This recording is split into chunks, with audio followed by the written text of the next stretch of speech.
میں جو بچہ پڑھے گا، قرآن پڑھے گا، حدیث پڑھے گا، قرآن کو اپنے سینے محفوظ کرے گا، وہ دنیا میں بھی ہمیں عزت دلوائے گا اور آخرت میں بھی ہمیں عزت دلوائے گا وہ بچہ ہمیں، جس کو ہم نے دین پڑھایا ہے۔ لیکن ہم ایسا نہیں کرتے۔ تو اس لیے اگر آپ یہ چاہتے ہیں کہ مرنے کے بعد قبر میں آپ کے عمل کا سلسلہ چلتا رہے، کیونکہ یہ بات یاد رکھیں، مرنے کے بعد انسان کو کوئی یاد نہیں رکھتا۔ جس دور سے ہم اور آپ گزر رہے ہیں نا، 2-4 دن تک تو انسان یاد رکھتا ہے کہ میرے فلاں تھے، میرے فلاں تھے۔ اتنی مصروفیات، اتنی الجھنیں ہم لوگوں نے پالی ہوئی ہیں، یا یوں کہہ لیجئے کم وقت میں زیادہ ہمیں کام کرنا ہے، تو ہمیں کوئی یاد نہیں رہتا کہ کوئی فلاں صاحب مرے تھے۔ ہاں کبھی کبھی خاص شب برات آ گئی تو یاد کر لیا، یا رمضان آ گیا تو یاد کر لیا، کوئی خاص موقع آ گیا تو یاد کر لیا، نہیں تو پورے سال یاد بھی نہیں آتا کہ ابا بھی کوئی ہوا کرتے تھے، ابا بھی ہوا کرتے تھے، یاد نہیں رہتا لوگوں کو۔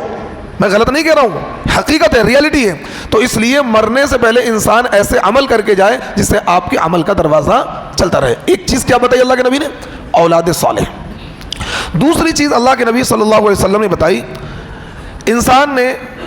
کوئی دینی لٹریچر ہے، کوئی دینی کتاب، انسان اس دینی کتاب کے چھپنے میں، چھپوانے میں کوئی تعاون ایسا کیا، جب تک وہ دینی کتاب لوگ پڑھیں گے، اس سے فیض اٹھائیں گے، تو آپ کو اس کا ثواب ملتا رہے گا۔ تیسری چیز اللہ کے نبی صلی اللہ علیہ وسلم نے یہ بتائی، کسی نے کوئی کنواں کھدوا دیا، کسی نے کوئی مسجد کی تعمیر میں حصہ لیا، مسجد کی ترقی میں حصہ لیا، مدرسے کی تعمیر میں حصہ لیا، یعنی کوئی ایسا کام کیا جو بعد میں بھی اس سے دینی امور وابستہ تھے، دینی امور وابستہ تھے، لوگوں کا فائدہ اٹھانا اس سے وابستہ تھا، لوگ اس سے فیض اٹھا رہے تھے۔ انسان نے کنواں کھدوا دیا، لوگ اس سے پانی پی رہے ہیں، انسان نے کہیں سمرسیبل لگوا دیا، لوگ اس سے پانی پی رہے ہیں، یہ نہیں کہ مسجد میں لگوایا، اگر آپ نے ایسے ہی کہیں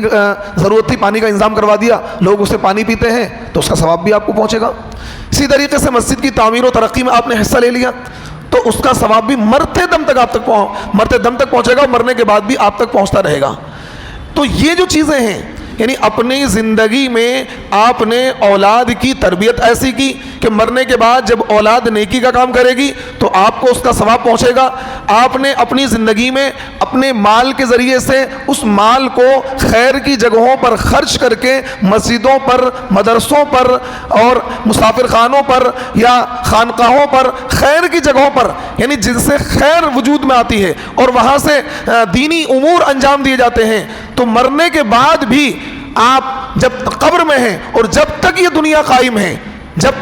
قائم ہے، اس وقت تک آپ کی روح کو اس عمل کا ثواب پہنچتا رہے گا۔ اب آپ یہ دیکھیے یہ کتنا اچھا عمل ہے۔